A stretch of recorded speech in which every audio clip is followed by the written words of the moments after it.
哇，你们看今天这份薄切牛排，真的是完美实现了我对牛排的幻想。Hello， 大家好，我是阿健。最近生了一场重病，在家躺了5天，好不容易大病初愈啊，天气还这么好，咱们就特地挑了这个好日子开荤。我们是不是很久都没有吃西餐了呀？然后我就去搜到了这家店，它是4大顶级牛排馆之一的美式老牌店，全世界总共好像11家，其中有3家就在日本，它也算是有80多年历史的老店了。那到了就是这个地方。予約したの6です。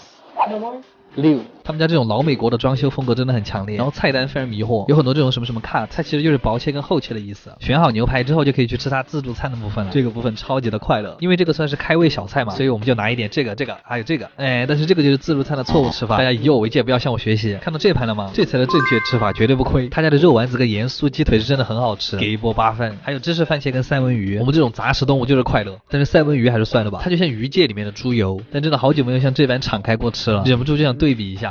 吃这种欧洲人餐厅，你就会觉得日本餐厅是多么的小气。趁着牛排还没有来，我又订上了一排精致的小蛋糕。它这个地方有慕斯、泡芙、马卡龙。那门子就是吃起头，好快乐。但这个时候真的不要吃太多了，因为牛排马上要来了。他家上牛排的时候有个特点，就是桌前现切，大厨会拖的这种经典不锈钢餐车登场，有一种要大干一场的架势，但是下手却很轻手起刀落一份薄切牛排就上桌了。他们家牛排没有那种很花哨的摆盘，卖相属于朴实的那一挂，但它的配菜是真的实诚，钱包看到了都感到欣慰。5分熟的软硬是刚刚好的，温温热热，不仅嫩滑还挺多汁的。他用的虽然不是那种入口即化的和牛，但是每排的这种口感真的是相当的劲道，不愧是主打菜。牛排的3种配菜是可以选的，我强烈建议要选土豆泥，软糯又香甜，而且它有一种很浓的奶香味。你可以切一块牛排，然后放一坨土豆泥上去，那种细腻的奶香和嫩滑的牛肉在你嘴巴里面交织，4大顶级还是有道理的。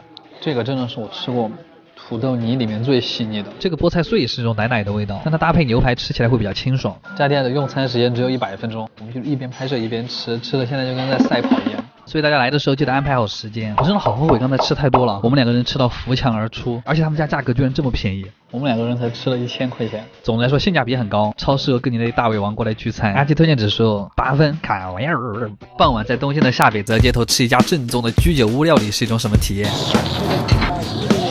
我真的太爱这种风味居酒屋了。生葱烤猪肝。Hello， 大家好，我是阿基。又到了1年1度吃居酒屋的日子。今天我们来到的地方是日本东京的下北泽，我的快乐老家。这里街景文艺，吃饭便宜，又因为这周围有很多大学，所以就变成了年轻人非常爱来的地方。老板菜了这个地方。我的废话越来越多了，开始吧。すみません。予約したの6です。3名様。2名です。6時の。老板说他曾经也是这个地方的学生，然后毕了业就开始做餐厅，非常的浪漫，所以给我们上的第一个菜也非常的重磅。这个不应该是先要烤一下再上吗？直接拿着这样烤吗？然而没想到让我们直接蘸着蛋黄吃，用这个生肉球过满下面的酱汁和那个蛋黄，我们直接啃吧。那非常的我现在吃饺子馅儿，这是一个烤猪肝串，上面铺的那个是洋葱蒜蓉酱，下面是一碟香油。生葱烤猪肝，我吃进去的第一个感觉就是蒜蓉味和炭香味一起在我嘴里迸发，然后再是香油渗进猪肝里的味道，特别美妙。然后这个是和牛葱煎烤肉，配了一点黄芥末，我们再挤一点柠檬上去就可以吃了。师傅用的不是那种脂肪很多的部位，在日本吃这种烤串的秘诀就是要连着葱一块吃，这种吃起来特别有嚼劲不说，葱的甜味和它肉的甜味还特别的搭，所以哪儿找到这么甜的葱啊？然后接下来这个菜是今天的全场最佳，我最爱的烂炖牛舌。这个菜其实很像关东煮，牛勺子压它都烂出汤了，咬下去的时候就能感觉到里面吸的汤汁会顺着你的牙齿一直扩散到你的整个口腔，而且那个牛舌萝卜汤的味道特别鲜，而且它这个牛舌软嫩到什么程度，就是你会怀疑自己正在嚼的是不是鸡皮，真的就是用舌头轻轻一顶它就散开了，这太美妙了。然后吃完这盘软的，我们再来盘硬的，炭烤牛舌，同样也是厚切，这个就非常的 gay， 牛舌边边烤的特别的焦，一层薄盐也没有盖住牛舌本身的味道，烤的就是比煎的香。然后你们猜下这个是什么肉？马肉刺身。那其实我一直品尝不来马肉，因为它吃起来跟牛肉实在太像了。日本人一般会加一点生姜末，但这样不就是更吃不到马肉的味道了吗？那有没有一种可能，这个就是牛肉啊？不过确实嚼起来会比牛肉更软嫩。然后接下来是这个串鸡肉团子，烧酒店经常能看到，但它这2坨实水有点大了。竹签戳破蛋黄，裹着蛋液吃，再配上下面的照烧酱。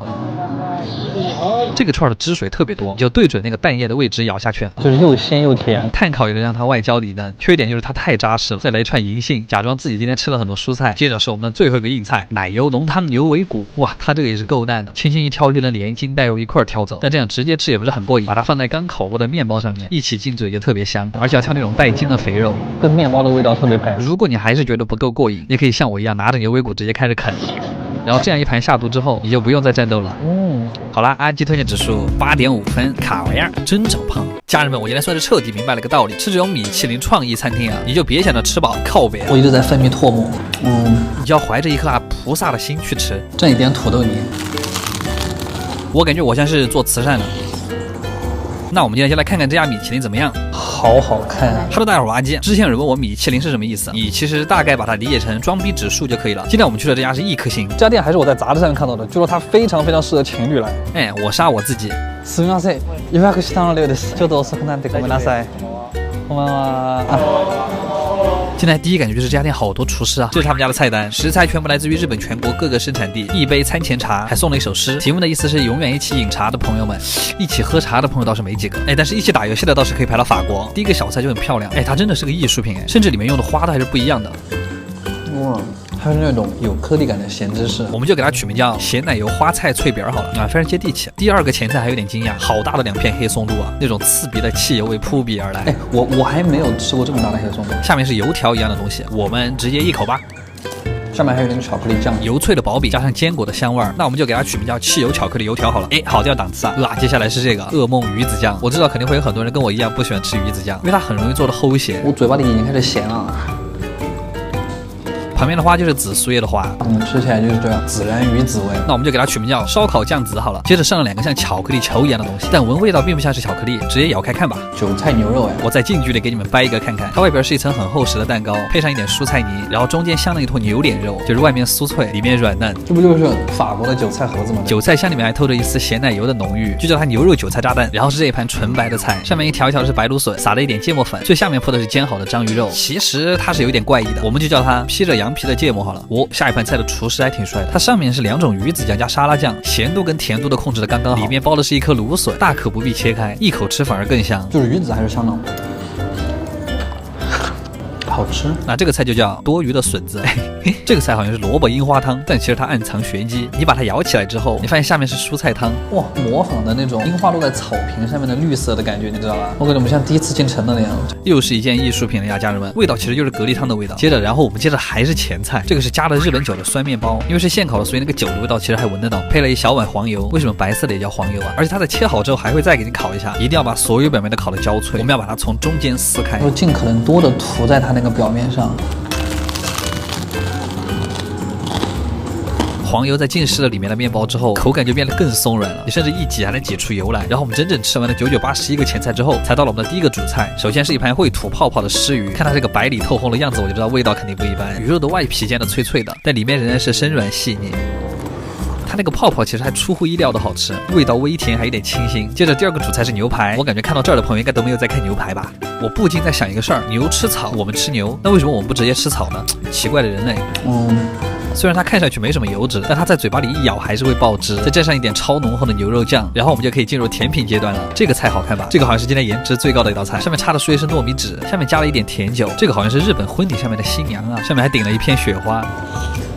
好冰，它外面是一层微微甜的奶油。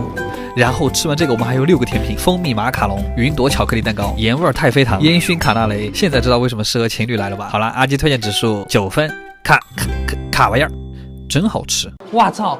家人们，今天我们又是寄生虫含量超少的一期。你说这巴西烤肉在国内也不是没有吃过，但今天这家是真的让我解开了一些对巴西烤肉的误会。毕竟巴西本地人都说它好吃，哎，所以我们就来了。对了，巴西的母语是葡萄牙语，然后葡萄牙语里面的厉害读作蹦，所以我一会儿要是吃到好吃的我就说蹦，要是我什么都没说的话，哎，你们懂的。又到了吃肉的日子。这家店在日本有很多分店，但是每家的味道和氛围都不一样。我们挑的是它在东京市中心的总店。哎，废话说太多了，我们直接开始吧。哎，先来个鸡肉，鸡肉其实卖相不错，口感也很好，一口咬下去都是汁儿。哎，就是要吃那个鸡腿肉，蹦，再来一份。他们这儿大概有20种左右的肉类，每种都会拿来现切，还会细心的摆好盘，让我一度怀疑海底捞式的服务已经卷出国了。吃块羊肉压压惊，羊油的味道特别的膻。接着是这块孜然羊排，桌上就能闻到迷迭香和羊油的味道。哇，外皮酥脆，内里软嫩，而且汁水还很饱满，就这样直接拿着骨头啃，可太爽了，很容易就咬开了，特别的嫩。接下来这坨半生不熟的，看外表我已经不知道它是什么肉了，吃了才知道它是外面烤的焦香的牛肉。它这个经过特殊腌制的味道真的很硬。对，我觉得他们家好吃的重点其实是香料，可以说巴西人对香料的独特见解都在肉里了。吃点蔬菜沙拉解解腻。虽然这盘牛油果沙拉真的很好吃，但是下次别拿了好吗？我还要吃肉呢。这个是我们点的，我又要给你们看一下 NONO 的饭量。这什么呀这？而且我发现他们家真的什么都很多汁，甚至连配菜洋葱都没有放过，很棒。还有烤地瓜，但这个就太干了。这个黄色的长方体是布丁软膏，我个人觉得它蛋黄的含量有点太高了，不过鸡蛋爱好者还是可以感受一下。下的。重头戏来了，薄切牛排。最近我确实对薄切牛排没有什么抵抗力。这个牛肉入嘴之后的口感就是它会温柔的接住你的牙齿，你真的会觉得你在嚼一坨云。这个比喻真的合适吗？还能延伸出芝士牛排的正确吃法。它那个咸一下会把那个甜给盖住。烤菠萝这道菜好像在网上还挺火的，确实好像在别的地方没见过这种做法，但我觉得它巨酸，它是不是把糖分都烤走了呀？这块巨嫩的肋骨肉也深得我心，虽然谈不上入口即化，但师傅把它烤的就像牛脸肉，既松软又有韧劲，我带我婆来吃都没问题。